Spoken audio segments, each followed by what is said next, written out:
ಎಲ್ಲರಿಗೂ ನಮಸ್ಕಾರ.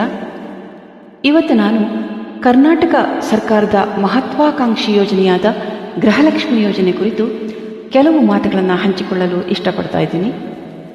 ಗೃಹಲಕ್ಷ್ಮಿ ಯೋಜನೆ ಎಂದರೆ ಮನೆಯ ಯಜಮಾನಿಯಾಗಿರುವ ಮಹಿಳೆಯರಿಗೆ ಪ್ರತಿ ತಿಂಗಳು 2,000 ರೂಪಾಯಿ ಹಣವನ್ನು ನೇರವಾಗಿ ಬ್ಯಾಂಕ್ ಖಾತೆಗೆ ಜಮಾ ಮಾಡುವ ಒಂದು ಅದ್ಭುತ ಯೋಜನೆಯಾಗಿದೆ. ಈ ಯೋಜನೆಯ ಮುಖ್ಯ ಉದ್ದೇಶ ಮಹಿಳೆಯರನ್ನು ಆರ್ಥಿಕವಾಗಿ ಸಬಲಗೊಳಿಸೋದು ಹಾಗೂ ಬಡ ಮತ್ತು ಮಧ್ಯಮ ವರ್ಗದ ಕುಟುಂಬಗಳಿಗೆ ಸಹಾಯ ಮಾಡೋದು. ಈ ಯೋಜನೆಯಿಂದ ಲಕ್ಷಾಂತರ ಮಹಿಳೆಯರು ಪ್ರಯೋಜನ ಪಡೆದಿದ್ದಾರೆ.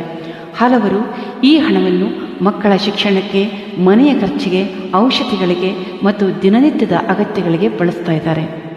ಅನೇಕ ಮಹಿಳೆಯರಿಗೆ ಈ ಯೋಜನೆ ಒಂದು ಆತ್ಮವಿಶ್ವಾಸವನ್ನು ಕೂಡ ನೀಡಿದೆ ಅಂತಲೇ ಹೇಳ್ಬೋದು. ಆದರೆ ಯಾವುದೇ ಒಳ್ಳೆಯ ಯೋಜನೆ ಬಂದಾಗ ಅದರ ದುರುಪಯೋಗ ಮಾಡುವವರು ಕೂಡ ಇರ್ತಾರೆ. ನಿಜವಾಗಿಯೂ ಅಗತ್ಯವಿರುವ ಬಡ ಕುಟುಂಬಗಳಿಗೆ ಸಿಗಬೇಕಾದ ಸೌಲಭ್ಯವನ್ನು ಕೆಲವೊಂದು ಶ್ರೀಮಂತರು ಅಥವಾ ಅರ್ಹತೆ ಇಲ್ಲದವರು ಕೂಡ ಪಡಿತಾ ಇದ್ದಾರೆ ಅನ್ನೋ ಆರೋಪಗಳು ಕೇಳಿ ಬರ್ತಾ ಇದೆ. ಇದು ಕೇವಲ ಕಾನೂನು ಉಲ್ಲಂಘನೆ ಮಾತ್ರವಲ್ಲ, ಸಾಮಾಜಿಕ ಅನ್ಯಾಯವೂ ಹೌದು. ಯಾಕೆಂದರೆ ಸರ್ಕಾರದ ಹಣವೆಂದರೆ ಅದು ಜನರ ತೆರಿಗೆಯ ಹಣ. ನಿಜವಾದ ಫಲಾನುಭವಿಗಳಿಗೆ ಸಿಗಬೇಕಾದ ಸೌಲಭ್ಯ ಬೇರೆ ಯಾರಿಗಾದರೂ ಸಿಕ್ಕರೆ ಅದರ ಪರಿಣಾಮ ಬಡ ಕುಟುಂಬಗಳ ಮೇಲೆ ಬೀಳುತ್ತೆ. ಇತ್ತೀಚೆಗೆ ಸರ್ಕಾರವು ಈ ವಿಷಯವನ್ನು ಗಂಭೀರವಾಗಿ ಪರಿಗಣಿಸಿದೆ. ಕೆಲವು ಕಡೆಗಳಲ್ಲಿ ಮೃತಪಟ್ಟ ಮಹಿಳೆಯರ ಹೆಸರಿನಲ್ಲಿಯೂ ಹಣ ಪಡೆಯುತ್ತಿರುವ ಪ್ರಕರಣಗಳು ಬೆಳಕಿಗೆ ಬಂದಿವೆ. ಇದರ ಹಿನ್ನೆಲೆಯಲ್ಲಿ ಸರ್ಕಾರ ಫಲಾನುಭವಿಗಳ ಮಾಹಿತಿಯನ್ನು ಮರುಪರಿಶೀಲನೆ ಮಾಡ್ತಾ ಇದೆ.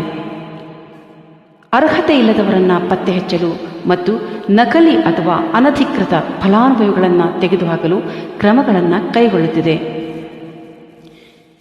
ಇತ್ತೀಚಿನ ಮಾಹಿತಿಯ ಪ್ರಕಾರ ಗೃಹಲಕ್ಷ್ಮಿ ಯೋಜನೆ ಮುಂದುವರಿಯಲಿದ್ದು ಅರ್ಹ ಮಹಿಳೆಯರಿಗೆ 2,000 ರೂಪಾಯಿ ಸಹಾಯಧನವನ್ನು ನೀಡಲಾಗುತ್ತಿದೆ.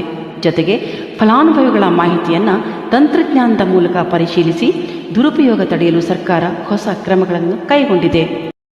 ಮಾಧ್ಯಮ ವರದಿಗಳ ಪ್ರಕಾರ ಫಲಾನುಭವಿಗಳು ಪರಿಶೀಲನೆ ಅಥವಾ ದಾಖಲೆ ನವೀಕರಣ ಮಾಡಿಕೊಳ್ಳುವಂತೆ ಸೂಚನೆ ನೀಡಲಾಗಿದೆ. ಆದ್ದರಿಂದ ನಿಮ್ಮ ಸ್ಥಳೀಯ ಅಧಿಕಾರಿಗಳ ಬಳಿ ಮಾಹಿತಿಯನ್ನು ಪರಿಶೀಲಿಸಿಕೊಳ್ಳಬಹುದು. ಹೌದು, ಅಂದರೆ ಗೃಹಲಕ್ಷ್ಮಿ ಖಾತೆಯ ಮರು ನೋಂದಣಿ, ಒನ್ ಟೈಮ್ ಬಯೋಮೆಟ್ರಿಕ್ ವ್ಯವಸ್ಥೆ ಅಂತ ಇದರ ಹೆಸರು. ಇದೊಂದು ಅತ್ಯಾಧುನಿಕ ತಂತ್ರಜ್ಞಾನವಾಗಿದೆ. ಅಂದರೆ ಈ ಗೃಹಲಕ್ಷ್ಮಿ ಖಾತೆಯ ಮರುನೋಂದಣಿ ಮಾಡಿಸ್ಬೇಕು ಅಂದರೆ ನವೀಕರಣ ಮಾಡಬೇಕು. ನಾವು ಗ್ರಾಮಾಂತರ ಪ್ರದೇಶದ ಮಹಿಳೆಯರಾಗಿದ್ದರೆ ಗ್ರಾಮ 1ಗೆ ಹೋಗಬೇಕು, ಅಥವಾ ಪಟ್ಟಣವಾಸಿಗಳಾಗಿದ್ದರೆ ಬ್ಯಾಂಗ್ಳೂರ್ 1 ಇಲ್ಲಿ ಹೋಗಿ ನಮ್ಮ ಆಧಾರ್ ಕಾರ್ಡ್ ಜೊತೆಗೆ ಹೋಗಬೇಕಾಗುತ್ತೆ. ಆಧಾರ್ ಕಾರ್ಡ್ ತೊಗೊಂಡು ಹೋಗಬೇಕು ಮತ್ತು ರಿಜಿಸ್ಟರ್ಡ್ ಮೊಬೈಲನ್ನು ಕೂಡ ತೊಗೊಂಡು ಹೋಗಬೇಕಾಗುತ್ತೆ. ಅಲ್ಲಿ ಹೋಗಿ ಮತ್ತೆ ನಾವು ಇನ್ನೊಂದು ಸತಿ ಹೆಬ್ಬಟ್ಟಿನ ಗುರುತನ್ನು ಕೊಟ್ಟು ಬರಬೇಕಾಗುತ್ತೆ ಅಷ್ಟೇ.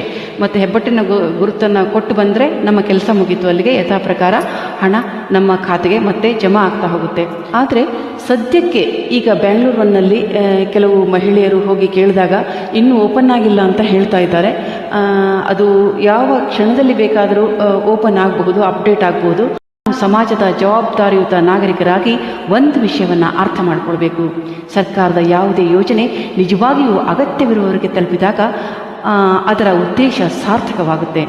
ಆದ್ದರಿಂದ ಅರ್ಹತೆ ಇಲ್ಲದವರು ಸ್ವಯಂ ಪ್ರೇರಣೆಯಿಂದ ಇಂತಹ ಸೌಲಭ್ಯಗಳನ್ನು ಪಡೆಯುವುದನ್ನು ನಿಲ್ಲಿಸಬೇಕು. ಹಾಗೆಯೇ ನಿಜವಾದ ಫಲಾನುಭವಿಗಳಿಗೆ ಯೋಜನೆ ತಲುಪಲು ಎಲ್ಲರೂ ಸಹಕರಿಸಬೇಕು. ಗೃಹಲಕ್ಷ್ಮಿ ಯೋಜನೆ ಮಹಿಳಾ ಸಬಲೀಕರಣದ ಒಂದು ಉತ್ತಮ ಹೆಜ್ಜೆಯಾಗಿದೆ. ಆದರೆ ಅದರ ಯಶಸ್ಸು ಕೇವಲ ಸರ್ಕಾರದ ಮೇಲೆ ಮಾತ್ರ ಅವಲಂಬಿತವಾಗಿಲ್ಲ, ಜನರ ಪ್ರಾಮಾಣಿಕತೆ ಮತ್ತು ಸಾಮಾಜಿಕ ಜವಾಬ್ದಾರಿಯ ಮೇಲೂ ಅವಲಂಬಿತವಾಗಿದೆ. ಆದ್ದರಿಂದ ಈ ಎಲ್ಲ ದುರುಪಯೋಗಗಳನ್ನು ತಪ್ಪಿಸಲಿಕ್ಕೆ ಅಥವಾ ಮೃತಪಟ್ಟವರ ಹೆಸರಲ್ಲೂ ಕೂಡ ಲಕ್ಷಾಂತರ ರೂಪಾಯಿಗಳು ಹೋಗ್ತಾ ಇದೆ, ಅದನ್ನು ಅವರ ಕುಟುಂಬದವರು ವಿತ್ಡ್ರಾ ಮಾಡ್ತಾ ಇದ್ದಾರೆ ಅನ್ನೋ ಲಕ್ಷಾಂತರ ರೂಪಾಯಿ ಅಲ್ಲಿಗೆ ಹೋಗ್ತಾ ಇದೆ ಅನ್ನೋ ಒಂದು ವಿಷಯ ಗಮನಕ್ಕೆ ಬಂದಿರೋದ್ರಿಂದನೇ ಸರ್ಕಾರ ಇನ್ನೊಂದು ಸತಿ ಎಲ್ಲ ಪರಿಶೀಲನೆ ಮಾಡ್ತಾ ಇದೆ. ಅದಕ್ಕೋಸ್ಕರ ಗೃಹಲಕ್ಷ್ಮಿಯರು ಸ್ವಯಂ ಪ್ರೇರಿತವಾಗಿ ಹೋಗಿ ಗ್ರಾಮ ಒನ್ಗೆ ಅಥವಾ ಬೆಂಗಳೂರು ಒನ್ಗೆ ಹೋಗಿ ಆಧಾರ್ ಕಾರ್ಡನ್ನು ತೊಗೊಂಡು ಹೋಗಬೇಕು. ಮೊಬೈಲ್ ರಿಜಿಸ್ಟರ್ಡ್ ಮೊಬೈಲನ್ನು ಕೂಡ ತೊಗೊಂಡು ಹೋಗಬೇಕು. ಅಲ್ಲಿ ಹೆಬ್ಬಟ್ಟಿನ ಗುರುತನ್ನು ಕೊಟ್ಟು ಬಂದರೆ ಆಗೋಯ್ತು ಅಷ್ಟೇ. ಅಷ್ಟು ಕೆಲಸವನ್ನು ಮಾಡಲೇಬೇಕಾಗುತ್ತೆ. ಸೊ ಇಷ್ಟು ಕೆಲಸವನ್ನು ಮಾಡಿ ಯಥಾ ಪ್ರಕಾರ ಖಾತೆಗೆ 2,000 ಪ್ರತಿ ತಿಂಗಳು ಜಮಾ ಆಗ್ತಾ ಇರುತ್ತೆ. ಯಾವುದೇ ಭಯಪಡೋ ಅವಶ್ಯಕತೆ ಇಲ್ಲ ಅಂತ ಹೇಳ್ತಾ thank you so much for watching. ಧನ್ಯವಾದಗಳು.